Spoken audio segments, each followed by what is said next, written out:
Nowadays, practically every F1 car on the grid looks like a giant billboard in the eyes of companies that are desperate for attention. But this is a story of a car that had no sponsors on it, and could have won the title if it was given a chance to line up on the grid.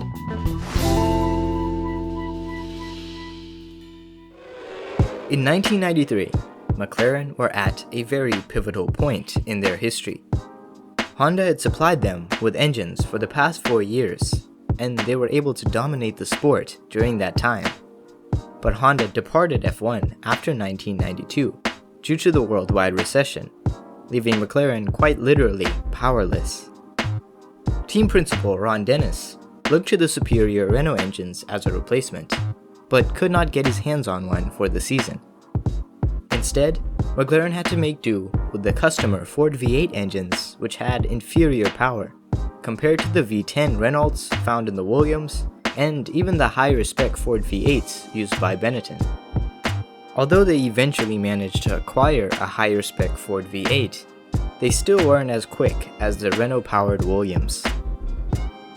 To experiment with other options, McLaren built a modified version of the MP48, which would be used as a test car for the Lamborghini V12 engine that had been in F1 since 1989. After a deal between Ron Dennis and Bob Lutz of Chrysler, who at the time owned Lamborghini, the modified car carried the 710 horsepower V12 engine that had previously been used by Lotus and other teams, but with little success. Lutz explained that after 4 years in Formula 1, Chrysler wanted to test whether the V12 had the potential to be a winner. This was very much the engine's last chance to prove its worth.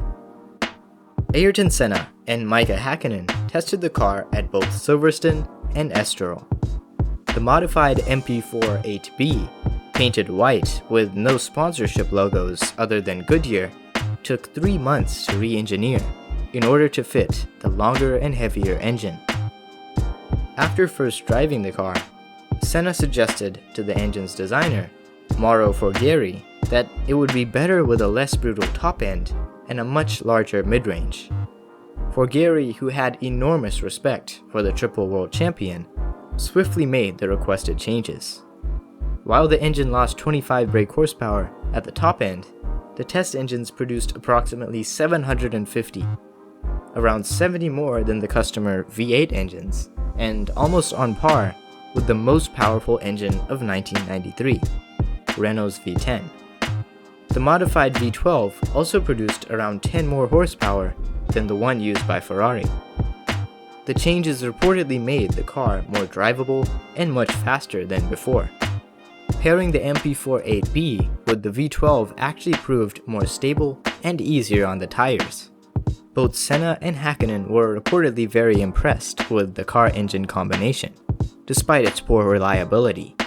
Hakkinen claimed that during the Silverstone test, one of the engines blew up as he was racing down the Hanger Straight.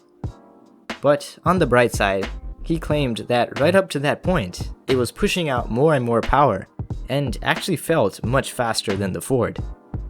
Senna's belief was that regardless of reliability, the McLaren Lamborghini would at least be as fast as both the William Renaults and Benetton Fords, who he was struggling to keep up with.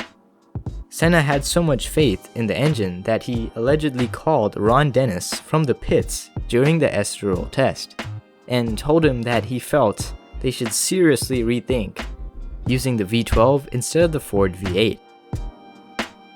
The potential of the power unit was there for all to see, and Ian Wright himself said, had the MP48 had the Lamborghini engine instead of the Ford, it would have had the pace to win the '93 championship comfortably. Although this of course didn't happen, as McLaren had already made up their mind to use the Peugeot V10 in 1994, which did not lead to much success. Following Senna's win in Australia, McLaren would not score another until 4 years later in 1997.